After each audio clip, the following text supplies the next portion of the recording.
पगला और गांव की कहानियां। बिहार के एक छोटे से गांव महुआपुर में रामू नाम का एक आदमी जंगल में अकेले रहता था। लोग उसे पगला कहते थे। रामू को जंगल और जानवरों से बेहद लगाव था। वो पेड़ों से बात करता, नदी में गाने गाता और पक्षियों के साथ खेलता। लेकिन गांव वालों को रामू से हमेशा डर लगता था। रामू पगला था, या शायद समझदारों की इस दुनिया में सबसे समझदार। गांव वालों के लिए वो बस एक सिरदर्द था, पर जंगल के लिए जंगल उसे अपना राजा मानता था। एक दिन गांव में एक नई लड़की आई, सुमन। उसकी आंखों में चमक और स्वभाव में एक अजीब सी जिज्ञासा थी। चाचा, ये रामू कौन है? सब उसके बारे में क्यों बात करते हैं? अरे मत पूछो, वो पागल है। पेड़ों से बातें करता है, जानवरों को अपना दोस्त मानता है। उससे दूर रहना बेटा। पर सुमन जिद्दी थी। उसने तय कर लिया कि वो रामू से मिलेगी। सुमन जंगल की ओर चल पड़ी। वहां रामू एक बड़े आम के पेड़ के नीचे बैठा था, मुंह में पत्तियां चबाते हुए। रामू भाई, आप सच में पागल हो? रामू ने सिर उठाया और मुस्कुराया। पागल? हाँ, अगर पेड़ों से प्यार करना पागलपन है तो मैं पागल हूँ। अगर आसमान को अपना दोस्त मानना पागलपन है तो हाँ, मैं पागल हूँ। सुमन उसकी बातों से हैरान रह गई। अच्छा, आप पेड़ों से क्या बातें करते हैं? पेड़ कहते हैं कि इंसान ने उन्हें काट काट कर खत्म कर दिया। जानवर कहते हैं कि इंसान ने उनकी जगह छीन ली। और नदी तो रोती है क्योंकि उसका पानी गंदा हो गया है। इस बीच गांव के लोग रामू से परेशान थे। ये रामू हर रात जंगल से आवाजें करता है। लोगों को डर लगता है। इसे बाहर भगाओ। गांव वालों ने तय किया कि रामू को जंगल से निकाल देंगे। सुमन और रामू की दोस्ती बढ़ने लगी। सुमन ने रामू को बताया कि वो पर्यावरण पर शोध कर रही है। रामू भाई, आप जैसे लोग दुनिया में कम है। आपको पागल नहीं, समझदार मानना चाहिए। और समझदार लोग मुझे पागल मानते हैं। एक दिन सुमन ने रामू से पूछा, रामू भाई, आप जंगल में अकेले क्यों रहते हैं? रामू ने एक गहरी सांस ली। क्योंकि इंसानों की दुनिया ने मुझे ठुकरा दिया। मैंने सोचा जानवर और पेड़ ही मेरे सच्चे साथी हैं। रामू, बाहर आ। ये जंगल तेरा घर नहीं है। रामू बाहर आया। जंगल मेरा घर नहीं, मेरा परिवार है। तुम इसे नष्ट क्यों करना चाहते हो? गांव वाले चुप हो गए। सुमन ने बीच में आकर कहा, आप सबको शर्म नहीं आती? रामू भाई इस जंगल की रक्षा करते हैं। आपको उनका सम्मान करना चाहिए। सुमन की बातों से गांव वाले सोच में पड़ गए। रामू ने उन्हें समझाया कि पेड़, जानवर और इंसान को साथ मिलकर रहना चाहिए। धीरे धीरे गांव के लोग रामू के काम को समझने लगे। उन्होंने जंगल काटना बंद कर दिया और पर्यावरण को बचाने की मुहिम शुरू की। रामू पागल था या समझदार, ये कहना मुश्किल है, पर उसने महुआपुर को बदल दिया। और अब जंगल के साथ साथ गांव भी मुस्कुरा रहा है। हम सबको प्रकृति और पर्यावरण की रक्षा करनी चाहिए। पागल तो शायद वो है जो इसे नष्ट करते हैं। राजू और मोनू दो भाई थे। दोनों भीमपुर नाम के एक छोटे से गांव में रहते थे। राज और मोनू दोनों अलग अलग रहा करते थे और दोनों की ही शादी हो चुकी थी। राज स्वभाव से बहुत दयालु और ईमानदार था, जबकि उसका छोटा भाई उससे बिल्कुल उल्टा था। राज के घर में उसकी पत्नी महिमा और उसकी बेटी सोनम साथ रहते थे। एक दिन अचानक राज को बहुत तेज बुखार हो गया। महिमा, किसी अच्छे डॉक्टर के यहाँ चलते हैं। ना जाने ये अचानक बुखार कैसे हो गया, कुछ समझ में नहीं आ रहा है। हाँ जी, आपको तो वाकई बहुत तेज बुखार है। आप आराम करिए, कहीं जाने की जरूरत नहीं है। मैं डॉक्टर को घर ही बुला कर ले आती हूँ और साथ में आपके छोटे भाई को भी बता दूंगी। नहीं नहीं महिमा, भाई को बताने की कोई जरूरत नहीं है। मैं जल्द ही ठीक हो जाऊंगा। बस तुम डॉक्टर को घर लेती आओ। राज, तुम्हें कब से कमजोरी, थकान और बुखार महसूस हो रहा है? और क्या इसके अलावा भी तुम्हें कुछ महसूस हुआ? डॉक्टर साहब, आज ही अचानक से सुबह सुबह थकान सी महसूस हुई और फिर ना जाने कैसे बुखार हो गया। मेरे शरीर में इतना दर्द हो रहा है कि मैं उठ के खड़ा भी नहीं हो पा रहा हूँ और जैसे तैसे करके बैठने की भी हिम्मत करनी पड़ रही है।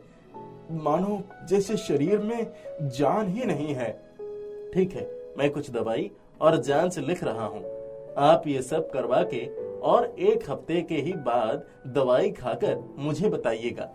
देखते देखते 1 हफ्ते से 1 महीना और 1 महीने से 6 महीना गुजर जाता है, परंतु राज की तबीयत में कोई सुधार नहीं आता। धीरे धीरे राज के सारे पैसे भी उसके इलाज में खत्म होने लगते हैं। महिमा राज की तबीयत को लेकर बहुत परेशान हो जाती है और घर में कोई कमाई का साधन भी नहीं होता। जो पैसे राज ने जोड़ कर रखे थे, सारा गुजारा उन्हीं पैसे से हो रहा था। इसलिए महिमा राज से कहती है, सुनिए, अब सारे पैसे भी खत्म होने वाले हैं और घर में कमाने वाला और कोई नहीं है। हमारी एक लड़की भी है, अभी हमें उसकी भी शादी करनी है। मैं सोच रही हूँ कि मैं कुछ काम करना शुरू करूँ और आप इन गांव वालों को भी पैसे देना अब बंद कर दीजिए। महिमा, आज हम सब की मदद करोगे तो आगे चलकर ये सब भी हमारे मदद करेंगे। और अभी परेशान मत हो, हमारी सोनम की शादी भी धूमधाम से ही होगी। समय गुजरता है। अब राज के पास बिल्कुल पैसे नहीं बचे थे। जैसे तैसे अब राज के परिवार का गुजारा चल रहा था। देखते देखते राज की बेटी सोनम की शादी का भी वक्त करीब आ जाता है। राज अपने छोटे भाई से अपनी बेटी की शादी के लिए पैसे मांगता है और उसका छोटा भाई पैसे देने के लिए तैयार भी हो जाता है। पर जिस दिन सोनम की शादी होती है, उस दिन राज का भाई मोनू उसे पैसे देने से इनकार कर देता है और सोनम की शादी टूट जाती है। राज का परिवार बिखर जाता है और सब बहुत रोते हैं और उदास हो जाते हैं। राज अपनी बेटी से कहता है, सोनम, मेरी बेटी, तुम दिल छोटा मत करो। मेरे पास मेरी एक कटहल के पेड़ की खेती भी है। मैं उस जमीन को बेचकर उससे जो भी पैसे मिलेंगे, मैं उन पैसों से तुम्हारी शादी कराऊंगा। तुम खुश रहो मेरी बेटी। नहीं पापा, वो जमीन आप नहीं बेचेंगे। पापा, क्यों ना हम ऐसा करें, उस उम्मीद पर जो भी कटहल के पेड़ हैं, वहाँ से कटहल तोड़कर लाएं और उन्हें बेचकर पैसे कमाएं। हमें थोड़ी मेहनत करनी होगी पापा, पर वो जमीन हम नहीं बेच सकते। जितनी भी पैसे कटहल बेचकर हम जोड़ेंगे, उन पैसों से आप मेरी शादी कर देना। राज अपनी बेटी की बात मानकर कटहल के पेड़ की जमीन पर जाता है और कटहल के पेड़ पर जितने भी कटहल लगे होते हैं, उन्हें तोड़कर जमीन पर रखता है। पर राज जैसे ही पेड़ की तरफ देखता है, उन पर फिर से कटहल आ जाते हैं। राज 2-3 बार कटहल तोड़कर जमीन पर रखता है और वो मुड़कर जैसे ही पेड़ पर देखता है, वहाँ वापस से कटहल टंगे हुए रहते हैं। राज को ये बात समझ नहीं आ रही थी कि आखिर हर बार कटहल पेड़ पर वापस कैसे आ जा रहे हैं। राज थक हार कर जितने भी कटहल तोड़े होते हैं, वो उन्हें घर लेकर चला जाता है। सोनम एक कटहल को काट कर देखती है तो उसमें से पैसे निकलते हैं। वो अपने पिता से कहती है, पापा, पापा, देखिए, इस कटहल में तो पैसे निकले हैं। ऐसा कैसे हो सकता है? बेटा, कोई दूसरा कटहल काट कर देखो, क्या पता उसमें पैसे ना निकले। ये सब देखकर राज का परिवार बहुत खुश हो जाता है, पर ये बात राज का परिवार किसी को नहीं बताता। अब हर महीने राज को जितने पैसों की जरूरत होती, वो उतने ही कटहल तोड़कर घर लाता और उनसे पैसे निकालकर अपना काम कर लिया करता। क्या हुआ? आप सब इतने परेशान क्यों हो? भैया, रामू के घर उसकी बेटी के लिए रिश्ता आया था, पर उसके पास अपनी लड़की की शादी करवाने तक के लिए पैसे ही नहीं थे। इसीलिए उस लड़की का रिश्ता घर से वापस लौट गया। आप ही हमारी आखिरी उम्मीद हैं। हम लोग छोटे भैया के पास भी गए थे, पर उन्होंने बोला अभी वो कुछ भी मदद नहीं कर सकते हैं। अरे, अपने रामू की लड़की मतलब मेरी लड़की, ऐसे कैसे रिश्ता वापस चला जाएगा? तुम लोग परेशान मत हो, मैं शादी कराऊंगा उसकी। तुम सब अपने घर जाओ और आराम से खाओ पियो, खुश रहो, ठीक है?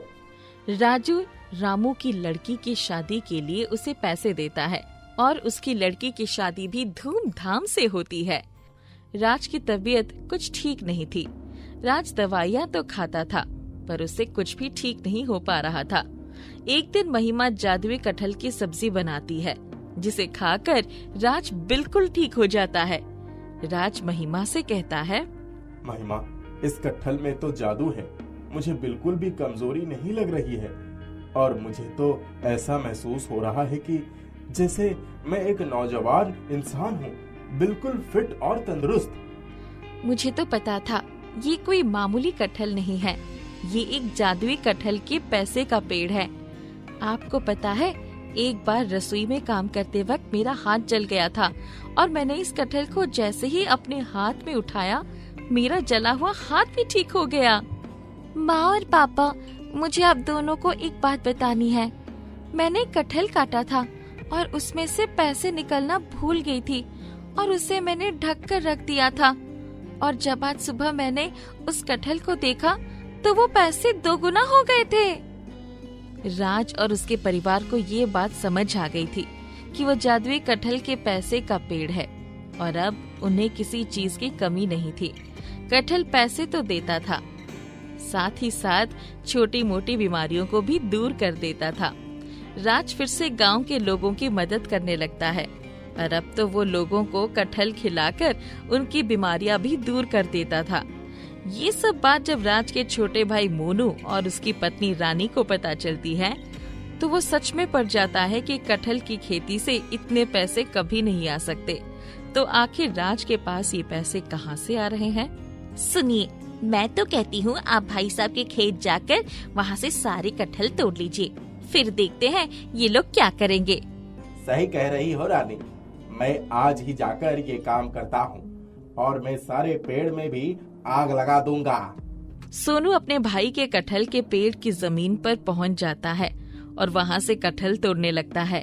सोनू जैसे ही 10 से 20 कटहल तोड़कर जमीन पर रखता, वैसे ही वो सारे कटहल पेड़ पर जाकर वापस लटक जाते। सोनू ये कम से कम 10 बार करता है, पर जितनी बार वो कटहल तोड़कर जमीन पर रखता, उतनी बार वो वापस पेड़ पर जाकर लग जाते। सोनू परेशान होकर अपने आप से बोला, आज तो इसका किस्सा ही खत्म कर देता हूँ, बहुत हो गया मजाक, अब तो इन पेड़ों को ही काट दूंगा, ना रहेगा बांस ना बजेगी बांसुरी। सोनू जैसे ही पेड़ पर कुल्हाड़ी मारता है, वो कुल्हाड़ी के साथ साथ खुद भी पेड़ पर चिपक जाता है और पेड़ के सारे कटहल उसके सर पर गिरने लगते हैं और दूसरे पेड़ के कटहल भी उसकी तरफ उड़ते हुए आते हैं और उसके ऊपर बरसने लगते हैं। सोनू डर से अपने जान की भीख मांगने लगता है और जोर जोर से बचाओ बचाओ चिल्लाने लगता है। राज उसी वक्त वहाँ पहुँच जाता है और अपने कटहल के पेड़ों से अपने भाई को माफ करने के लिए कहता है।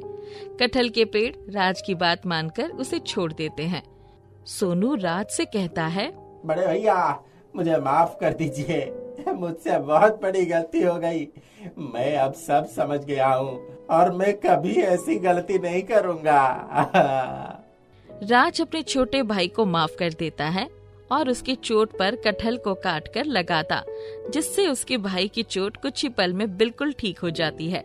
राज अपनी बेटी की शादी भी धूमधाम से करवाता है और अब राज और उसका परिवार गांव के लोगों की सेवा भी करते और साथ ही खुशी खुशी रहते हैं। एक गांव में राधे नाम का एक आदमी रहता था। राधे सब्जी बेचने का काम करता था। राधे के घर में उसकी पत्नी और उसके 2 बच्चे रहते थे। राधे वर्षों से सब्जी बेचने का काम कर रहा था। उसके पास खुद की जमीन नहीं थी जिस पर वो खेती करके सब्जी उगा सके, इसलिए अपने घर से 6 किलोमीटर की दूरी से वो हर रोज सब्जी लेकर आता था और गांव में बेचता था। राधे को खाना बनाने में थोड़ी दिलचस्पी थी। वो बहुत ही ज्यादा स्वादिष्ट खीर बनाया करता था। उसके खीर के सभी दीवाने थे। अजी, बच्चे जिद कर रहे हैं, कह रहे थे खीर खानी है। हाँ तो बनाकर खिला दो।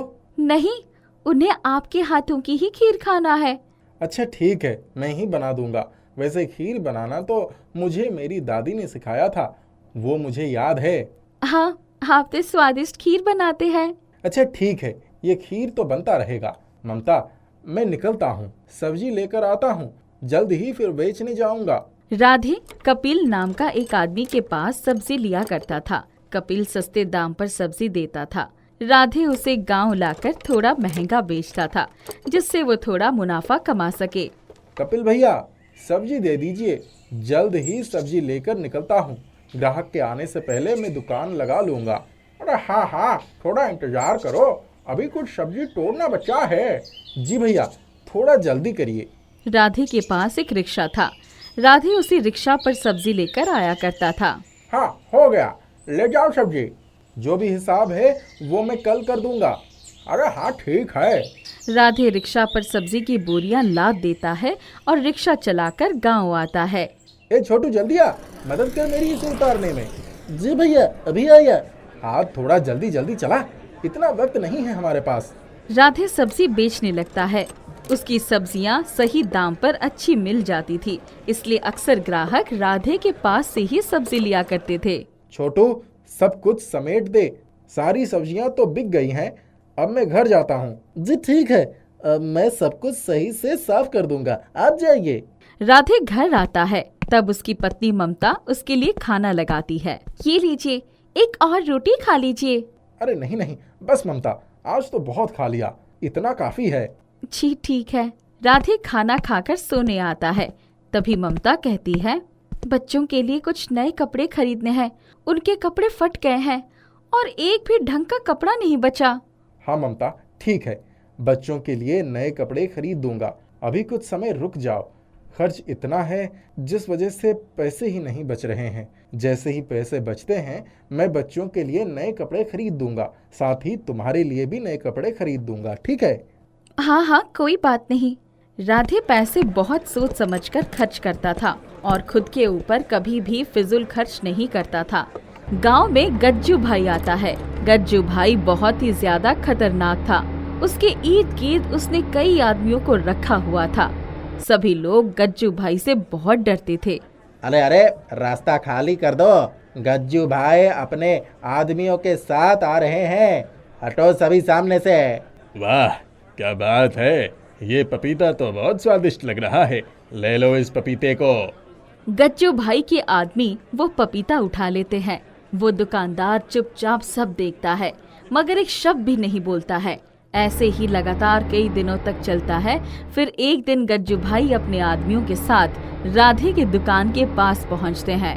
अरे ये गोभी और टमाटर तो बहुत ही अच्छे दिख रहे हैं, उठा लो इसे। गज्जू भाई के आदमी गोभी और टमाटर उठाने लगते हैं। तभी राधे कहता है, हाँ, गोभी और टमाटर तो बहुत अच्छे हैं, मगर इसके पैसे तो दे दीजिए, फिर मैं सब्जी आपको दे दूंगा। कोड़ी भर के आदमी, तू मुझसे पैसे मांगता है? तू मुझे नहीं जानता है क्या? नहीं, मैं तो आपको पहली बार देख रहा हूँ, मैं नहीं जानता आपको। आप जो भी हो, पहले पैसे दे दीजिए, फिर सब्जी ले जाइए। अच्छा, तू मेरे सामने डेढ़ शाना बन रहा है, तुझे तो सही रास्ते पे लाना ही होगा। इतना कहकर गज्जू भाई अपने आदमियों के साथ चला जाता है। इसके बाद सभी लोग राधे को बताते हैं कि उसने गलत इंसान से पंगा ले लिया है, वो गुंडा है। अब मुझे क्या पता था कि वो गुंडा है, मैं तो बस अपने सब्जियों के पैसे मांग रहा था। खैर जाने दो, जो भी होगा देखा जाएगा। राधे घर आकर सारी बातें ममता को बताता है। ये तो बिल्कुल भी अच्छा नहीं हुआ। हाँ, मगर रहने दो, क्या कर सकते हैं। अगले दिन राधे अपना दुकान लगाता है। तभी गज्जू भाई का 3-4 आदमी वहां आता है और राधे की सारी सब्जियां उठाकर फेंक देता है। ये क्या कर रहे हो, ऐसा मत करो। गज्जू भाई ने कहा है आज के बाद यहाँ तुम्हारी दुकान नहीं लगनी चाहिए। मगर क्यों? ये हम नहीं जानते, मगर अब से तुमने यहाँ दुकान लगाया तो तुम्हारे घर जाकर तोड़ फोड़ मचा देंगे। राधे घर की बात सुनकर डर जाता है और वहां बैठना बंद कर देता है। अब राधे एक अलग जगह ढूंढ लेता है जहां वो बैठकर सब्जी बेच सके। छोटू, ये जगह सही रहेगा सब्जी बेचने के लिए। हाँ भैया, ये जगह सही है। राधे अगली सुबह सब्जी लाने कपिल के पास जाता है। राधे सारी बातें कपिल को बताता है। कोई बात नहीं भाई, मैं हमेशा तुम्हारा साथ दूंगा, चाहे वो लोग कुछ भी करें, मैं तुम्हें हमेशा सब्जी दूंगा। और तुम्हें तो सब्जी बेचने से मतलब है, चाहे कहीं भी बेचो। हाँ, ये बात तो है। राधे सब्जी लेकर जाता है और नई जगह बैठकर सब्जी बेचता है। चलो, इस नए जगह पर भी सब्जी बिक ही गई, अब घर जाते हैं। सब कुछ ठीक से चलने लगा था। तभी अचानक एक दिन कपिल राधे से कहता है, राधे, अब से मैं तुम्हें सब्जी नहीं दे सकता, मुझे माफ कर दो। क्यों, क्या हुआ? वो गज्जू भाई आया था, बोल रहा था अगर मैंने तुम्हें सब्जी दिया तो वो मुझे बहुत मारेगा और मेरे घर वालों को चोट भी पहुंचाएगा, मुझे माफ कर दो भाई। राधे दुखी हो जाता है और वहाँ से चला जाता है। गज्जू भाई ने सभी गांव वालों को कह दिया था कि कोई राधे की मदद ना करे। गांव का हर एक इंसान मुझसे दूर हो गया है। ये सब उस गज्जू की वजह से हुआ है, उसने ही ये सब किया है। राधे बहुत परेशान हो जाता है। अब मैं करूं तो क्या करूं, समझ में नहीं आ रहा है। इस तरह तो मैं अपना घर ही नहीं चला पाऊंगा। राधे सोचने लगता है कि वो क्या करे। हाँ, मुझे तो स्वादिष्ट खीर बनाने आता है, मैं खीर बेचकर पैसे कमा सकता हूँ, मगर इस गांव में तो कुछ भी नहीं हो पाएगा। राधे दूसरे गांव जाकर एक ठेला लगाता है और वहीं खीर बनाकर बेचने लगता है। खीर स्वादिष्ट होने की वजह से ग्राहक दिन प्रतिदिन बढ़ते ही जा रहे थे। रात के वक्त राधे वापस अपने गांव लौट आता था, मगर दिन भर वो पड़ोस के गांव में जाकर खीर बेचा करता था। एक दिन एक बूढ़ी असहाय महिला राधे के पास आती है। बेटा, मेरा इस दुनिया में कोई नहीं है, ना कोई खाना देने वाला है, ना कोई हाल पूछने वाला, थोड़ी मदद कर दो। हाँ हाँ, जरूर, आइए बैठिए, मैं आपको खीर खिलाता हूँ। राधे बूढ़ी महिला को खीर खिलाता है। बेटा, तुम बहुत अच्छे हो, अब मैं यही रहूंगी और काम में तुम्हारी मदद करूंगी। नहीं नहीं, आप इस उम्र में काम मत कीजिए, मैं कर लूँगा। नहीं बेटा, मुझे मत रोको, मैं काम करना चाहती हूँ। वो बूढ़ी महिला कई दिनों तक राधे के काम में मदद करती है, फिर एक दिन अचानक गायब हो जाती है। राधे उन्हें बहुत ढूंढता है, मगर वो कहीं नहीं मिलती है। मगर एक चिट्ठी मिलती है। चिट्ठी में लिखा था, एक कटोरे में खीर है, वो खीर आम खीर नहीं बल्कि जादुई खीर है। वो खीर ना कभी खराब होगी, ना ही कभी खत्म होगी। आगे से कोई भी तुम्हें तंग करने आए तो उसे ये खीर खिला देना, बस तुम्हारा काम बन जाएगा। पता नहीं ये क्या है, देखता हूँ कभी इस्तेमाल करके। कुछ दिनों बाद गज्जू भाई अपने आदमियों के साथ पड़ोस वाले गांव में भी पहुंच जाता है। अच्छा, तो तुम यहाँ हो? वाह, खीर बनाने लगे हो, लाओ लाओ हमें भी खिलाओ। राधे वही जादुई खीर उन लोगों के सामने कर देता है जो उस बूढ़ी महिला ने दिया था। वो खीर खाते ही गज्जू भाई और उसके आदमी जोर जोर से चीखने लगते हैं। तीखा तीखा, ये कितना तीखा है? ये जादुई खीर है। जब तक तुम सभी अपनी गलती मानकर मुझसे माफ़ी नहीं मांगते और वापस कभी तंग ना करने की बात नहीं कहते, तब तक यही होने वाला है तुम्हारे साथ। मुझे माफ़ करो, अब से मैं तुम्हारी ओर देखूंगा भी नहीं, तुम्हें तंग करने की भी बात नहीं करूंगा। बस मुझे माफ़ करो, कभी नहीं आऊँगा यहाँ। इतना कहते ही उन लोगों को तीखा लगना खत्म हो जाता है। वो सभी वहाँ से भाग जाते हैं और वापस कभी उसे तंग नहीं करते हैं। राधे सब्जी बेचने का काम वापस से शुरू कर देता है और सब पहले की तरह अच्छा हो जाता है।